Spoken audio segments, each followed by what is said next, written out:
আমিন। ওয়া ইয়াকা নাস্তাঈন, একমাত্র তোমারই কাছে সাহায্য চাই।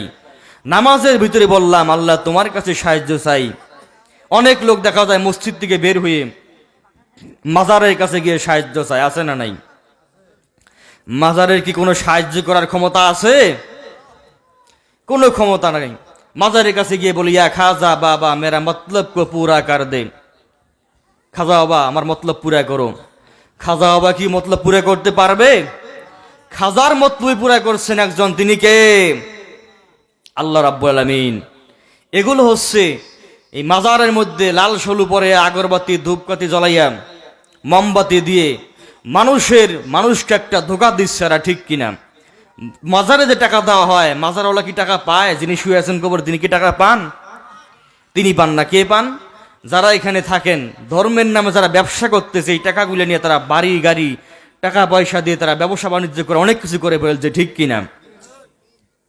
কবি বলতেছেন এদের সম্পর্কে, ये हाल तेरा जाल है मकसूद तेरा माल है, ये हाल तेरा जाल है मकसूद तेरा माल है, क्या अजब तेरा चाल है लाखों को अंधा कर दिया। এই যে ধর্মের নামে যে তারা একটা জাল পাচ্ছে, একটা ফাঁদ পেতে রেখেছে, মানুষ মনে করে কবরের কাছে গেলে, খাজা বাবার কাছে গেলে অনেক কিছু পাওয়া যাবে। তারা ধর্মের নামে মানুষের চোখে ধুলে দিয়ে তারা টাকা পয়সা ইনকাম করতেছে, ঠিক কিনা? সুতরাং সাহায্য চাইতে হবে আল্লাহর কাছে, ঠিক কিনা বলেন? মুমিনের ইমানের 1 নম্বর দাবি হচ্ছে আল্লাহর কাছে সাহায্য চাইতে হবে। 1 নম্বর ইমানের দাবি হচ্ছে ওয়াইজা সালাকা ইবাদি আন্নি ফাইন্নি করিব। হে রাসূল, বান্দা যখন আমাকে বলে, আপনি বলে দিন আমার সম্পর্কে যখন জিজ্ঞেস করে, আমি আমার বান্দার একদম নিকটে। বলেন সুবহানাল্লাহ। কত নিকটে? ওয়া নাহনু আকরাবু ইলাইহি মিন হাবলিল ওয়ারিদ। বান্দার মাথা থেকে ঘাড় যত নিকটে, আমি রব্বুল আলামিনের চেয়ে বেশি নিকটে রয়েছি। বলেন সুবহানাল্লাহ। যুগে যুগে আল্লাহ পাক তিনি নিদর্শন রেখেছেন, নবী আলাইহিস সালাম গণের মাধ্যমে আল্লাহ পাক তার নিদর্শন রেখেছেন। আল্লাহ পাককে ডাকলে আল্লাহ পাক শুনেন। খাঁটি মুমিন যারা হবে আল্লাহর কাছে সাহায্য চাবে, আল্লাহর কাছে সাহায্য চাইলে আল্লাহ পাক সাহায্য করেন। ইব্রাহিম আলাইহিস সালামকে আগুনে পোড়া দেওয়া হয়েছে, সাহায্য চেয়েছিলেন কার কাছে? আল্লাহর কাছে সাহায্য চেয়েছেন, আল্লাহ পাক উদ্ধার করেছেন। মুসা আলাইহিস সালাম ফেরাউনের অত্যাচার থেকে আল্লাহর কাছে সাহায্য চেয়েছেন, আল্লাহ পাক সাহায্য করেছেন। বলেন সুবহানাল্লাহ। হযরত ইউনূস আলাইহিস সালাম, যার কথা কোরআনে আছে না নাই? ইউনূস আলাইহিস সালাম উম্মতের লোকদেরকে, জাতির লোকদেরকে দাওয়াত দিলেন, কিন্তু জাতির লোকেরা তার দাওয়াত গ্রহণ করলো না। তিনি রাগ হয়ে বললেন, এদেরকে দাওয়াত আর দিব না, তিনি দেশ ছেড়ে চলে যাব। দেশ থেকে রওনা হলেন, অন্য দেশে চলে যাবেন। এই যে আপনাদের নদী পার হয়ে আসছি আমরা, এরকম নদী নিয়ে আসছে, আর অনেক বড় নদী সমুদ্র। তিনি সমুদ্রে পার হয়ে রওনা হলেন, চলে যাবেন।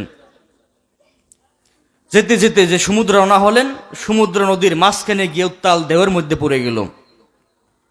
এই জাহাজের যে চালক ছিল, সে ছিল অনেক বিচক্ষণ ব্যক্তি, অনেক দক্ষতা সম্পন্ন ব্যক্তি। সে বলল যে আমার অভিজ্ঞতায় আমি দেখেছি, যখন কোনো গোলাম তার মালিককে না বলে পালিয়ে আসে, কোনো চাকর মালিককে না বলে পালিয়ে আসে, তখন সমুদ্রের ভিতরে এরকম ঢেউ সৃষ্টি হয়, জাহাজ সমুদ্রের মাঝখানে আটকে যায়। সুতরাং এই জাহাজের মধ্যে এমন কে আসো যে তার মালিককে না বলে চলে আসছো, সে স্বীকার করো, না হলে তার কারণে আমরা সবাই পানিতে ডুবে মারা যাব। তুমি নিজে স্বীকার করো, তাকে পানিতে ফেলে দিব। কেউ স্বীকার করতেছে না, কে স্বীকার করবে? তখন সবাই লটারি করলো যে লটারি করা হোক। লটারি করা হলো, হযরত ইউনূস আলাইহিস সালামের নাম উঠলো।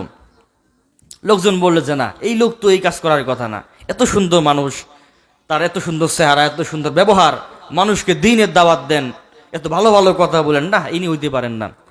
আবার দ্বিতীয়বার লটারি করা হলো, দ্বিতীয়বার ইউনূস আলাইহিস সালামের নাম, তৃতীয়বার ইউনূস আলাইহিস সালামের নামই উঠলো। ইউনূস আলাইহিস সালাম বলেন, হ্যাঁ সত্যি, আমি আমার মালিককে না বলে চলে এসেছি। বলেন সুবহানাল্লাহ। কেন বললেন? কারণ কোন নবী আল্লাহর হুকুম ছাড়া হিজরত করতে পারেন না। ইউনূস আলাইহিস সালাম আল্লাহর হুকুমের অপেক্ষা না করে তিনি আগেই হিজরত করতে রওনা হয়েছেন, তাহলে মালিককে না বলে যাওয়া হয়েছে না? ইউনূস আলাইহিস সালাম বললেন, সত্যি আমি আমার মালিককে না বলে চলে এসেছি, আমাকে পানিতে ফেলে দিতে হবে না, আমি সৎ ইচ্ছায় পানিতে পড়ে যাব। হযরত ইউনূস আলাইহিস সালাম পানিতে পড়ে গেলেন, জাহাজ থেকে নেমে বললেন। আল্লাহ পাক বলেন কোরআনুল কারীমের ভিতরে সে কথা উল্লেখ করলেন, হযরত ইউনূস আলাইহিস সালাম জাহাজ থেকে পানিতে নেমে গেলেন, সমুদ্রের ভিতরে বিশাল এক মাছ ইউনূস আলাইহিস সালামকে দেখে গিলে ফেলল, মাছের ভিতরে চলে গেলেন, মাছ সমুদ্রের গভীর নিচে চলে গেল। আল্লাহ পাক বলেন ওয়াজান্নু ইযযাহাবাল গাসিবান আন্নান নাকদির আলাই ফানাদা ফিল যুলুমাতি আন লা ইলাহা ইল্লা আনতা সুবহানাকা ইন্নী কুনতু মিনাল যালিমিন। আল্লাহ পাক বলেন ফানাদা ফিজ যুলুমাত, জুমায়ে কাসির, তিন ধরনের অন্ধকারে ইউনূস আলাইহিস সালাম চলে গেলেন। মাছের পেটের অন্ধকার, সমুদ্রের নিচের অন্ধকার, রাতের অন্ধকার, তিন ধরনের অন্ধকার।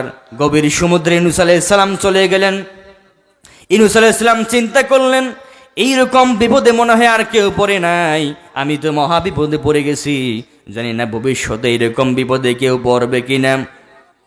হযরত ইউনূস আলাইহিস সালাম গভীর সমুদ্রে যখন মাটির পানির নিচে চলে গেলেন, পানির নিচে শুনতে পেলেন সমুদ্রের বালি কণাগুলো, সমুদ্রের নিচে অসংখ্য প্রাণী রয়েছে, কীটপতঙ্গ রয়েছে, সমস্ত প্রাণীগুলো আল্লাহ জিকির করতেছে।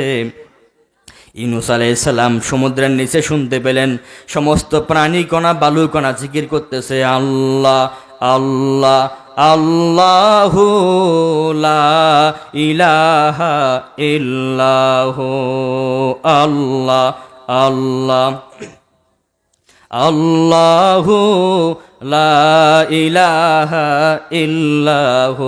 সুবহানাল্লাহ বলেন। হযরত ইউনূস আলাইহিস সালাম এইবার বুঝতে পারলেন আল্লাহ পাক ছাড়া উদ্ধার করার কোনো কেউ নাই। এইবার ইউনূস আলাইহিস সালাম সমুদ্রের নিচে মাছের পেটের ভিতরে সিজদায় পড়ে গেলেন। সিজদায় পড়ে কি আল্লাহকে ডাক দিলেন, আল্লাহ তাআলা তোমাকে এমন জায়গায় আমি সিজদা দিয়েছি যেখানে পৃথিবীর কেউ আর দিয়েছে কিনা ইতিপূর্বে জানি না, আর ভবিষ্যতে কেউ দিবে কিনা জানি না। এমন সময় মন জায়গায় সিজদা দিয়ে ইউনূস আলাইহিস সালাম আল্লাহকে ডেকে ডেকে বললেন, লা ইলাহা ইল্লা আনতা সুবহানাকা ইন্নী কুনতু মিনাজ যালিমিন। আল্লাহ তাআলা আমি বড় জুলুম করেছি, তুমি ছাড়া কোনো ইলাহ নাই, তোমার প্রশংসা করি, তোমার পবিত্রতা ঘোষণা করি।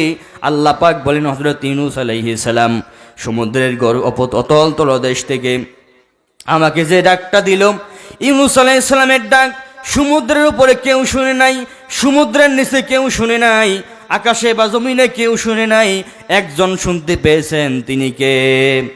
জোরে বলেন, তিনি কে?